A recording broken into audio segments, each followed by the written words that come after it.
Мээримдүү жана ырайымдуу Алланын ысмы менен баштаймын. Урматтуу мусулман бир туугандарым, ардактуу мекендештерим, үстүбүздөгү ыйык Рамазан айыңыздар маарек, кармаган орозоңуздар кабыл болсун. 2024 жылдын декабрь айында өткөн элдик курултайда журт башчыбыз урматтуу Садыр Нуркожоевич тарабынан имамдарды айлык акы менен камсыз кылуу боюнча тапшырма берилген.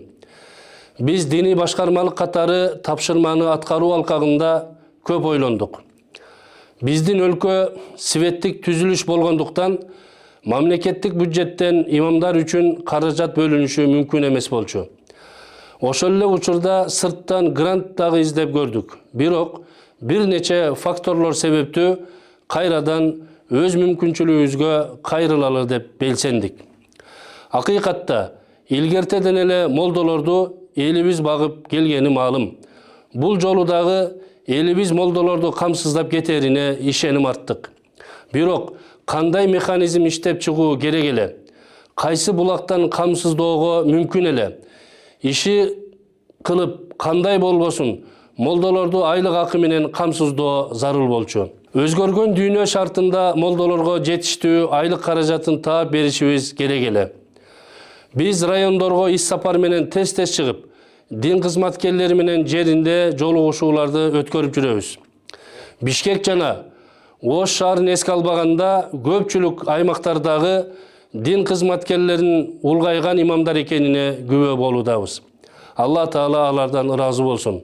Алар бир сом айлык албай, дин мээнетин өчүрбөй, өмүр бою элге дин кызматын сиңирип келишти, келе жатышат. Кудайым аларга узун жана берекелүү өмүр насип кылсын. Бирок 10-15 жылдан кийин аксакал имамдарыбыз имамдык кыла албай калат да. Мындай шартта элибиздин өзгөчө алыскы айыл тургундарынын абалы кандай болот? Элдин дини жашоосу эмне болот? Улгайган имамдардын ордун ким басат? Канткенде жогорку дини билимдүү кадрларды айылдардагы мечитке тарталабыз. Барган сайын күчөгөн билимсиздик, тайкы түшүнүктөр, сабырсыздык, агрессия, зордук зомбулуктар, ысырап корчулуктар менен билимдүү кадрлар күрөшпөсө акыбети эмне болот? Динди жамынган ар кандай агымдар жана секталар күчөп, эл арасына бүлгүн салса кантебиз? Күн сайын өнүгүп бара жаткан илимий технологиялык жетишкендиктер, ааламдашуунун терс эпкини, жасалма интеллекттин, жасалма фатвалары, исламга жана наркка жат ар кандай окуулар, түшүнүктөр, бурмаланган диндер жана багыттар калкыбыздын башын айлантып, ыркын кетирип, 1000 жылдар бою мусулман болгон элибиздин ыйманына шек келтирсе эмне болот? Жаштарыбыз ар кандай бөтөн диндерге, же динсиздикке кирип, же болбосо ыйман нурунан кур жалак калса эмне болот? Мына ушунун баарын назарга тутуп, кандай болбосун дини кызматкерлерди айлык акы менен камсыз кылуу кечиктирилгис шарт болду. Эгерде биз жаш, билимдүү, энергиялуу кадрларды мечиттерге тарта алсак, алар динибизге күйүп жанып иштеп, элибизге ак кызмат кылмак. Алар жаштарды адеп акылакка тарбиялап, дини тайкы түшүнүктөр, ар кандай зомбулуктар, ысырап сыяктуу терс көрүнүштөр менен жемиштүү жана жеңиштүү күрөшмөк. Элге дини кызмат көрсөтүү жакшырып, биримдик жана ынтымак үчүн зор мээнеттер жасалмак. Бала төрөлгөндө кулагына азан айтып, ысым ыйгарган, үйлөнгөндө ак некесин кыйган жана акыретке узагандардын сөөгүн туура жууп, туура кепиндеп, жаназасын туура окуп, узаткан билимдүү жаш кадрлар керек. Бүгүн болбосо да эртеңкиге абдан керек. Бирок аларды кантип элет жергесинде кармап кала алабыз? Эгерде аларды жакшы айлык менен камсыздай албасак, алар кантип элет жерлеринде кызмат кылат? Мына 2 айдан бери кадрлар резервине ачык конкурс жүргүзүп жатабыз. Бар болгону аз гана кадрлар, талапкерлер кайрылды. А бирок жыл сайын 5000дей кадр медреседен бүтүрүүчү чыгат. Алар каякта? Алар эмнеге документ тапшырган жок? Себеби кайсы? Албетте, жаш имамга жетиштүү айлык акы болбосо, ал эмнеге элетке барсын? Ал кантип тиричилик өткөрүп, кантип бала чакасын баксын? Аларга коом катары, эл катары социалдык шарт түзүп бербесек, жогоруда айтылган көйгөйлөр менен кантип күрөшсүн? Албетте, кээ бир айыл тургундары өз имамдарын камсыздап, барктап алууда. Бирок сөз жалпы имамдар жөнүндө болгондо абал өзгөрүп калууда. Эмне болгон күндө да имамдарды жакшы айлык акы менен камсыздоо башкы планыбыз болуп кала берди. Ошентип жамаатыбыз менен кеңешип умра зыяратына аттангандардын комиссия алсакпы деген бүтүмгө келдик. Анткени элибизде иманга сүйрөгөндөр да дал ошол имамдар эмеспи? Калкыбызга ажылык жана умра боюнча маалымат берип, дини ибадаттык сапарларга кызыктырган так ошол имамдар эмеспи? Ажылыктын жана умранын шариятын, талаптарын, эрежелерин жеткиргендер ошол имамдар эмеспи? Намазга имамчылыкка өтүп, хутба айтып, коомго ислами кызматын өтөп, дини муктаждыгын чечкендер ошол имамдар эмеспи? Элге өзгөчө жаштарга алиф тамгасын үйрөтүп, алхамдуну жаттаткандар ошол имамдар эмеспи?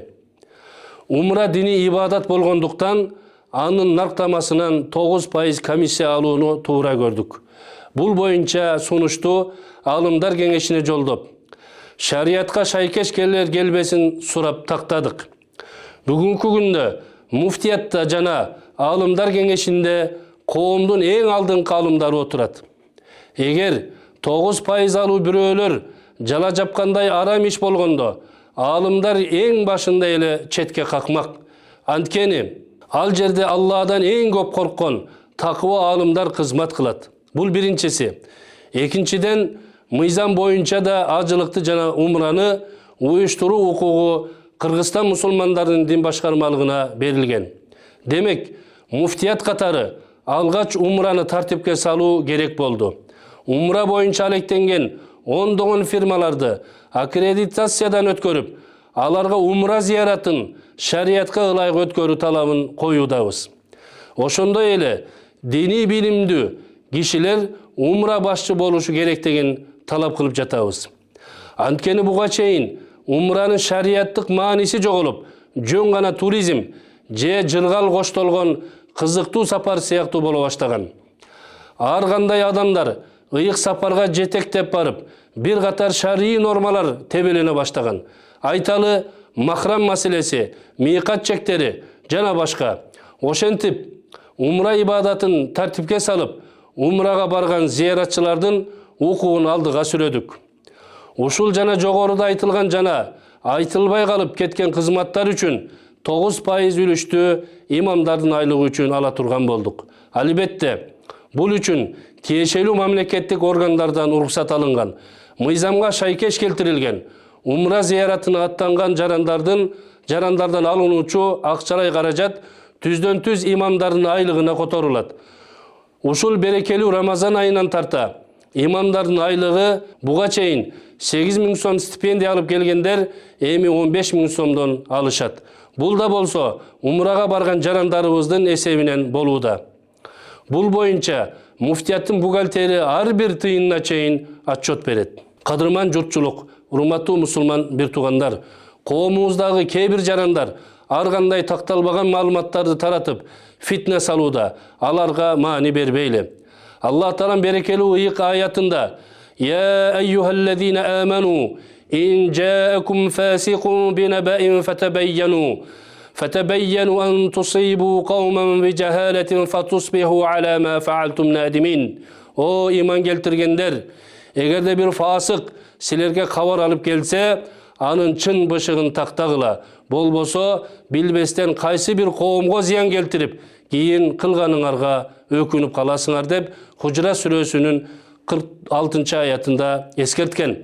Андыктан ар кандай ушак тешектерге, провокациялык маалыматтарга ишенбеңиздер.